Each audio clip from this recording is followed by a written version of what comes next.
Bonjour à toutes et à tous, bienvenue dans ce 5e et dernier épisode de Podcast sur Opinion, le podcast des jeunes qui regardent et qui apprennent. Mes camarades sont Romane, Fantine, Valérian, Laurette, Maëva et Victor. Générique.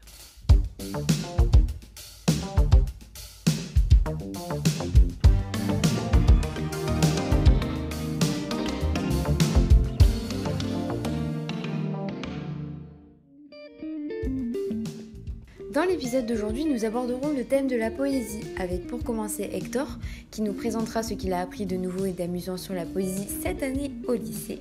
Valérian nous introduira ensuite à Novalis ainsi qu'au livre Le système poétique des éléments. Monsieur Dominique Tourte nous fera le plaisir de répondre à nos questions. Tout au long de cet épisode, vous pourrez nous écouter lire nos poèmes favoris et même avoir la chance d'entendre les poèmes de Colette Nice-Mazur et Hans Limon de leur propre voix. D'ailleurs, pour commencer, écoutons Romane lire La Béatrice, extrait du recueil de poèmes Les Fleurs du Mal de Baudelaire.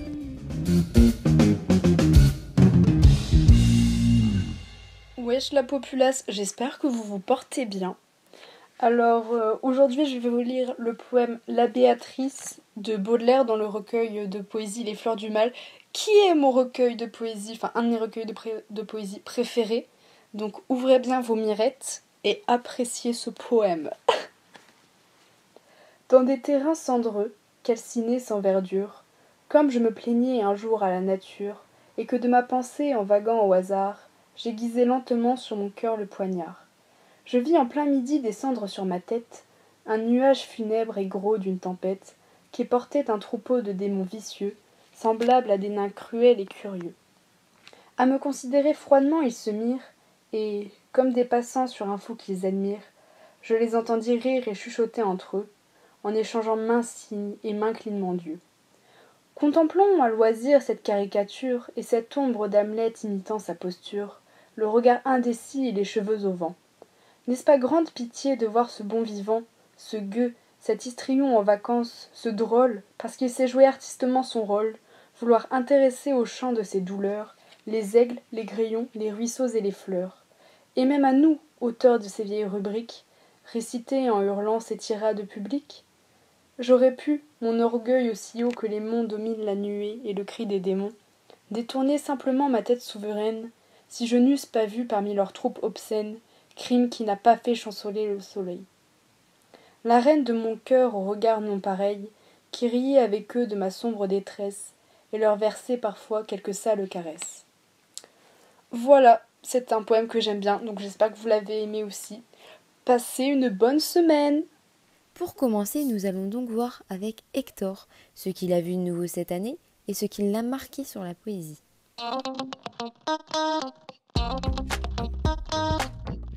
Bonjour à tous, ce 5e épisode de Podcast sur Opinion est donc dédié à la poésie. Lorsque l'on vous parle de poésie, on pense à nos jolis petits poèmes qu'on a appris par cœur à l'école primaire. À cet âge, on ne cherche pas à comprendre comment est fabriqué un poème, nous sommes bien trop jeunes. Mais cette année, dans mon cours de français, au lycée, nous nous sommes intéressés au rythme, à la forme de la poésie et au thème qu'abordent les poètes.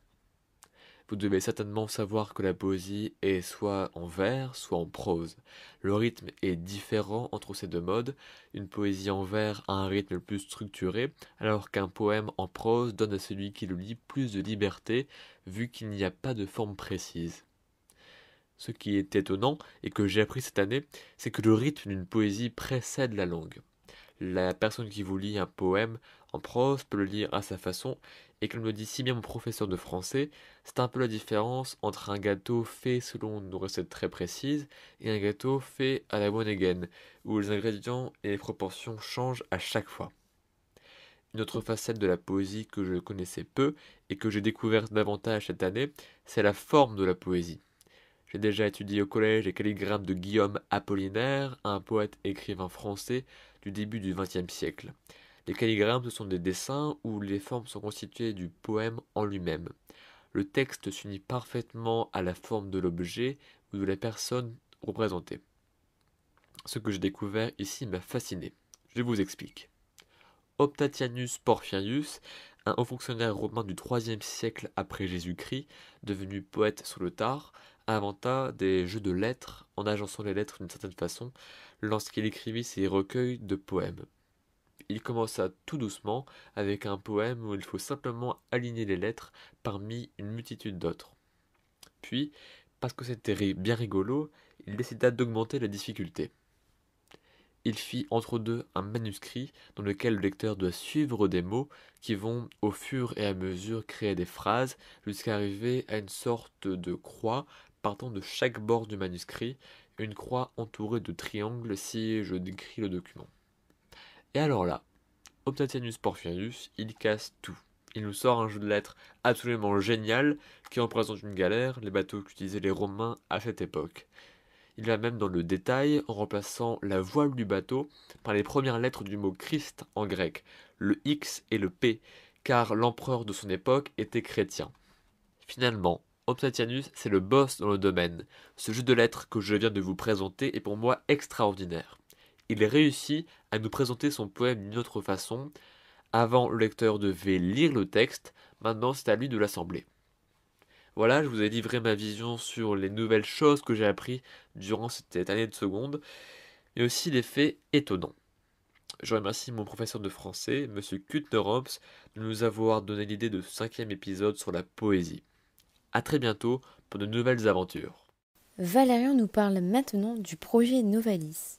Tout d'abord, je vais vous présenter Novalis, puis je vous parlerai du livre intitulé « Le système poétique des éléments ». Aujourd'hui, au lycée, les élèves ont à choisir entre plusieurs spécialités qui détermineront leur orientation. Bien qu'abandonnés pour le nouveau système, nous connaissons tous les filières S et L. Aujourd'hui encore, la plupart des élèves choisissent des spécialités cohérentes en vue de leur métier. Nous pensons donc tous que les arts et la littérature sont opposés aux sciences et mathématiques. Pourtant, certains n'ont pas cette image en tête. Novalis, de son vrai nom Georg Philipp Friedrich Freyer von Hardenberg, fut un jeune Allemand né en 1772. Il a toujours apprécié la poésie et même s'il a étudié le droit, il a écrit de nombreux poèmes. Aussi, Novalis s'est beaucoup intéressé aux mathématiques, puis à la chimie et à la physique. Dans son œuvre Les disciples assaillissent, il nous explique que pour lui, arts et sciences ne sont pas opposés à l'origine. Au contraire, ce sont des domaines qui se complètent. D'après lui, il faut savoir observer le monde de la science avec un regard de poète, car c'est de cette manière qu'on arrive à percevoir le monde tel qu'il est vraiment. De nombreux artistes et philosophes ont eu la même façon de penser que Novalis, et aujourd'hui, certains continuent sur sa voie. Le livre Le système poétique des éléments, publié par les éditions Infinite, mélange poésie et physique, musique et minéralogie. Dans cet ouvrage, on retrouve les 118 éléments du tableau périodique, ainsi que pour chacun, un poème écrit par un artiste différent. Ce sont donc 118 poètes et poétesses qui se sont intéressés à un élément et qui ont essayé de le traduire dans un poème. On retrouve aussi pour chaque élément un fond sonore, enfin pour les 99 premiers, vous découvrirez pourquoi dans la suite du podcast, liant la matière à une dimension musicale qui était si chère à Novalis. Dans l'exemple de ces artistes, une classe de seconde du lycée Sophie Berthelot s'est rendue à Paris pour y visiter le musée de minéralogie de l'école des mines. Ces élèves se sont ensuite intéressés au regard sur l'art et la philosophie et ont essayé d'écrire à leur tour un poème sur un élément chimique. Ayant participé à cette activité, j'ai eu moi aussi à écrire un poème. N'étant pas inspiré par un quelconque atome, j'ai choisi la molécule de saccharose. Glucose gluant, fructose fructifiant. Sac à rose, amoureux transi, s'en va le cœur déviant. Tout en te protégeant des averses pleureuses, savourant tes mignonnes mimiques mielleuses, de mon ardeur te faisant fondre à petit feu, mes désirs te caramélisant juste un peu. Ara rose, car au premier coup d'aile, tu te brises volure. Je te garderai toujours à l'abri, ma muse, même si tu protestes à mes yeux de muse, et que tu répètes que tu n'es pas en sucre. Petite pause musicale avec Bossa Muffin de Flavia Coelho. Il est maintenant l'heure de l'interview avec Valérian et Hector. Bonjour à toutes et à tous. Pour cet épisode spécial, nous avons le plaisir d'accueillir Monsieur Dominique Tourte. Bonjour. Bonjour. Pouvez-vous vous présenter aux auditeurs rapidement, s'il vous plaît? Oui, bien sûr, avec plaisir. Donc, je m'appelle Dominique Tourte. J'ai créé, il y a un peu plus de 10 ans maintenant, une maison d'édition sous le nom de Invenit, maison d'édition que je dirige et qui emploie aujourd'hui deux personnes, plutôt sur la partie graphique. Voilà, cette maison d'édition est orientée vers l'art, le patrimoine, la littérature, et explore les liens interdisciplinaires. Par exemple, l'art et la littérature, ou plus récemment, la science et la poésie. Valérian a présenté juste avant le projet Novalis. Alors, qu'est-ce que ce projet concrètement et comment avez-vous recruté les participants à ce projet? Alors, c'est un projet assez singulier, on va dire, qui m'est venu à l'esprit en considérant l'anniversaire l'an dernier de la classification périodique des éléments chimiques telle qu'elle est établie par le grand chimiste russe Mendeleïev en 1869, en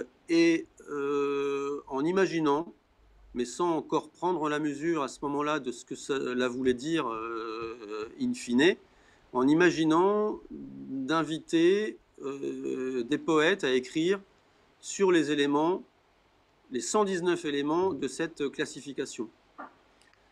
Alors, le dispositif a été le suivant. Pour les 118, c'est 118, pardon, c'est déjà un peu lointain dans mon esprit. 118 éléments.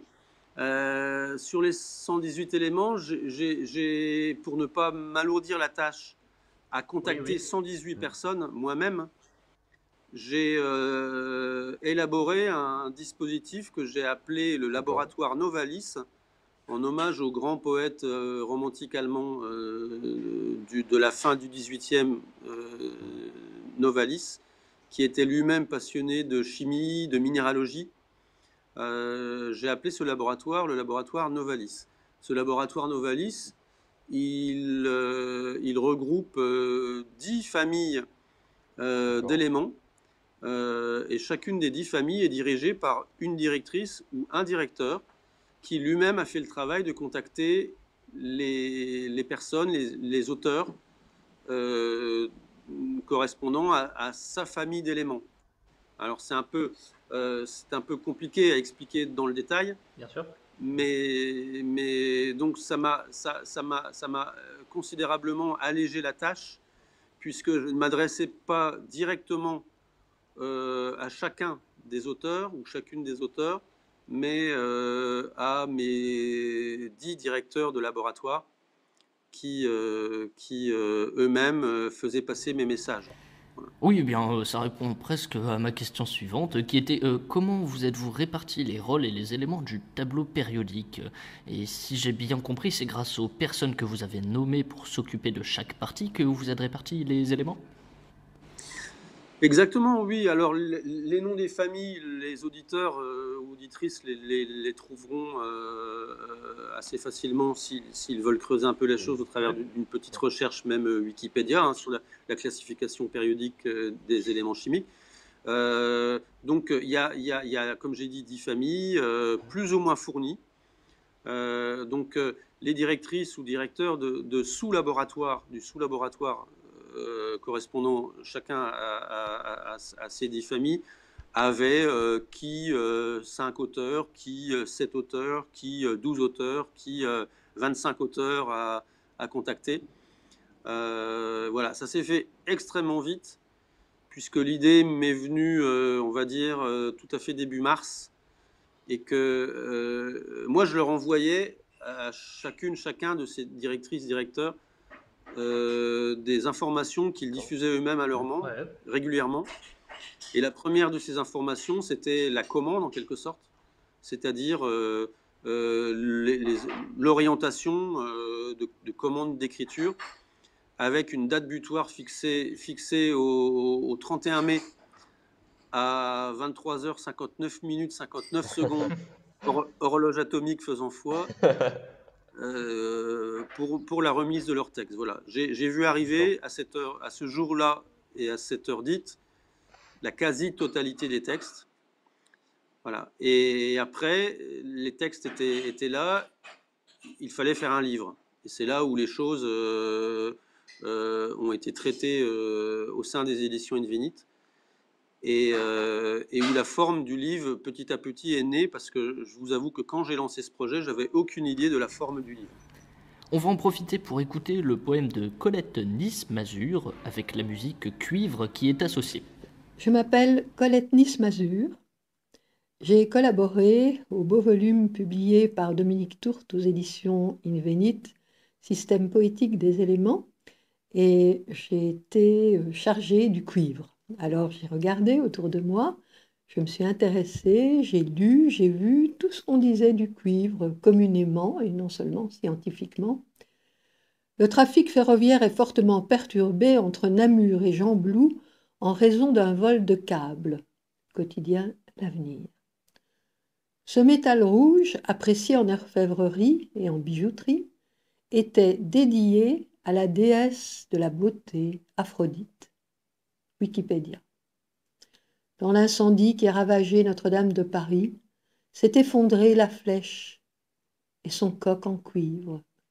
Arte.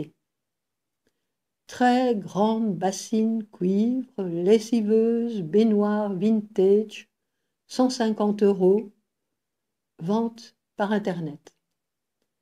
Pour vos articulations, pensez cuivre, Doctissimo. Et puis, je me suis abandonnée à un souvenir personnel. Dans la chambre mortuaire, les 2 chandeliers en cuivre terni m'ont sauté aux yeux. Une négligence intolérable. J'ai interrogé ma gisante, très raide sur le dernier lit. J'ai perçu sa voix harassée. Aujourd'hui, je dois faire les cuivres. Il s'agissait d'astiquer crucifix, rampes, poignées de porte en cuivre massif qu'elle révérait. Maman. Sa chevelure au burn, dans la lumière, les reflets mordorés. Papa murmurait des mèches cuivrées. J'en ai découvert une, décolorée, entre les feuillets d'une lettre, liasse de fiançailles serrée d'un ruban que rien n'oxyde. Aucune corrosion n'altère sa silhouette. Personne ne la volera. Ma mère en brûle, en allée trop tôt. Amour, mine d'or, d'argent, de cuivre sous nos pas. Le but de ce projet est de rapprocher les arts et les sciences. Quelles sont les personnes ayant écrit un poème? Nous savons qu'il y a des auteurs, des poètes qui se sont intéressés à la science pour leurs poèmes, mais y a-t-il, à l'inverse, des scientifiques qui se sont intéressés à la poésie? À vrai dire, pas vraiment. Alors, si on a de ci, de là des personnalités qui font une carrière scientifique ou qui sont dans un environnement proche des sciences, Oui. mais c'est vrai que ça aurait été un peu la situation idéale d'avoir un bon maillage entre des scientifiques et des poètes. Mais bon, le fait est que ça reste un projet littéraire, même s'il est singulier dans sa forme. Mhm. Et la quasi-totalité des auteurs ont écrit sous l'étiquette, entre guillemets, poète, et pas scientifique. D'accord. De toute façon, l'approche est vraiment littéraire. Liberté la plus grande a été donnée aux auteurs. Et l'idée était, encore une fois, de montrer comment même quelqu'un qui n'a pas de bagage scientifique particulier peut approcher, appréhender un atome, un élément, Bien sûr. et autour de lui écrire. Voilà, sur des modalités extrêmement différentes. C'est ce qui fait un peu aussi l'originalité, je crois, du projet. J'en viens donc à ma question suivante. Grâce à l'application SnapPress, les lecteurs peuvent scanner les 99 premières pages des éléments et ainsi écouter une musique qui accompagne le poème et son élément. Qui sont les personnes ayant créé ces musiques et comment s'y sont-elles prises? Alors, voilà, c'est une autre partie du projet là, Oui. dont je suis très fier parce que je le dis sous forme de boutade, mais c'est un peu une première mondiale que de faire entendre le chant des atomes. Tout à fait. Alors, dans ce projet système poétique des éléments, il y a une dimension évidemment systémique, c'est-à-dire organisation d'une logique déclinée. Un élément représenté à gauche, soit au travers de sa forme minéralogique, soit au travers d'une image emblématique documentaire de cet élément, et à droite le texte du poème proprement dit, avec à gauche quelques informations techniques, scientifiques sur l'élément en question. D'accord. Mais cette disposition, ce traitement systématique, très vite, il m'est apparu que, parce que c'est aussi un sujet qu'on développe au sein des éditions Invenit, que la dimension d'ouvrage augmentée, il m'est apparu qu'on pouvait le décliner aussi au travers sa dimension sonore. Oui. À savoir que chaque atome, et c'est la raison pour laquelle on s'arrête au numéro 99, chaque atome est qualifié, on va dire, par un spectre électromagnétique, c'est-à-dire la façon dont l'atome absorbe ou rejette la lumière. Chaque atome voit se dessiner autour de cette question d'absorption-réfraction un spectre, c'est-à-dire une image avec des bandes qui correspondent aux longueurs d'onde de la lumière absorbée par l'atome. Oui. Voilà. Et donc, chaque atome a en quelque sorte une signature électromagnétique. Comme son nom l'indique, les ondes, enfin, cette signature électromagnétique correspond donc à des longueurs d'onde. L'idée de ce champ des atomes est tout simple, enfin tout simple dans l'idée, mais très complexe dans sa réalisation. Il suffisait de déplacer ces fréquences sonores, enfin ces fréquences qui ne sont pas sonores à ces hautes fréquences-là, vers le champ du sonore pour retrouver cette signature, mais sous une forme sonore. Donc chaque atome est caractérisé par des sons qui se superposent les uns aux autres, et le créateur qui a travaillé à tout cela a récupéré donc ces sons primordiaux de chaque atome, les a associés et les a habillés avec une matière sonore. Là, c'est de l'ordre de la création musicale. Hein. Oui. Et donc, on a ainsi constitué effectivement 99 courtes séquences autour tout un peu moins d'une minute, qui qualifient chacun des atomes. Et ce qui est absolument merveilleux, et ça, même si j'en avais une intuition, ça a été conforté par la réalisation.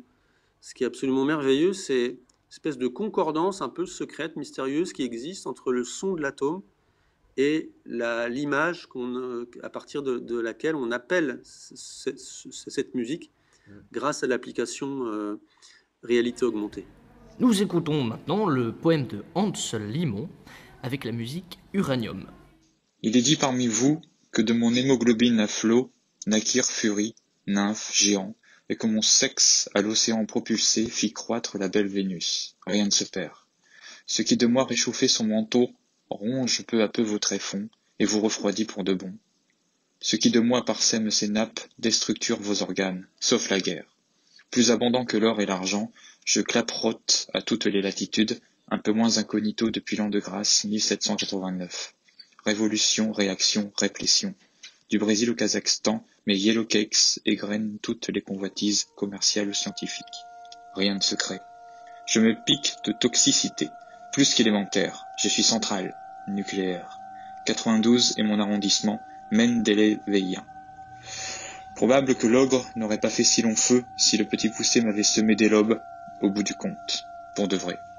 Puisqu'il est dit, parmi vous qui vivez, qu'à faible dose j'indispose, qu'à forte mise j'atomise, qu'au pigment défaillance dont le miroitement soutient l'envers de mes gisements s'ajoute la teinte amère de la nécrose, et qu'il n'est pas, ne sera dit, jamais, que vous qui vivez ne pouvez pas ne pas trépasser de moi, de la croûte à la voûte, de la bestiole à la spiole, de l'ombre au décombre, de la fange à l'archange, rien ne se perd, rien ne se crée, tout suranium. Merci beaucoup Dominique Tours d'avoir accepté de répondre à nos questions. Nous rappelons que le livre Le système poétique des éléments aux éditions Infinite est disponible. C'est un très beau livre qui mérite votre attention. Merci enfin au Chanel, scène nationale à Calais, de nous avoir accueillis pour l'enregistrement de ce podcast. Merci à vous, merci à vous. Et pour conclure, nous vous laissons sur cette charmante chanson qui vous permettra de retenir facilement les éléments du tableau périodique. Merci à toutes et à tous d'avoir écouté Podcast Your Opinion jusqu'au bout. Merci à Hans Limon et à Colette Nice-Mazur pour leurs très beaux poèmes. Un grand merci à Dominique Tourte des éditions Invenite d'être venu aujourd'hui. Merci à Maëva, à Laurette, à Fantine, à Romane, à Hector. À bientôt. Et à Victor pour leur travail. Nous vous souhaitons de vous intéresser à plein de choses, de ne pas hésiter à cast your opinion dans les débats, sans omettre ceux des autres évidemment. C'est la fin de Podcast Your Opinion. Et Valérian, pour la suite, du coup, on fait comment ? Ah, la suite ? Ah bah, j'ai rien dit. Bon, c'est pas grave, ils auront la surprise.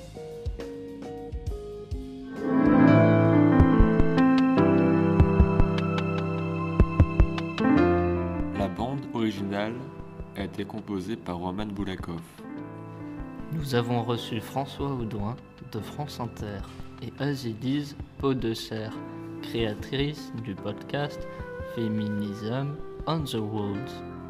La prise de son était tantôt bonne, tantôt pas bonne du tout.